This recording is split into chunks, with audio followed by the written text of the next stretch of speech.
کلا انہا تذکرہ،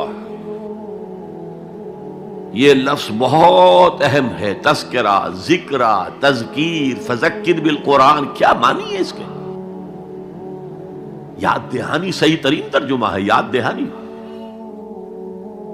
ایک ہے کسی کو کچھ سکھانا، نئی بات سکھانا، ایک ہے یاد دہانی، اسے ایک چیز معلوم تھی کوئی بھول گیا، یاد کرانا۔ جیسے آپ کے کسی دوست نے آپ کو بہت قیمتی قلم دیا تھا، آپ نے اسے بہت سنبھال کر اپنے ٹرنک میں رکھ دیا، اب سال ہا سال ہو گئے، نہ دوست سے ملاقات، نہ وہ یاد، اچانک آپ نے کسی روز ٹرنک کھولا اور وہ قلم آ گیا، تو آپ کو دوست یاد آ جائے گا کہ نہیں؟ اسی لیے قرآن آفاق و انفس کے لیے آیات کہتا ہے، ہم اپنی آیات دکھائیں گے تمہیں، نشانی جس کو دیکھ کر تم ہمیں پہچانو گے۔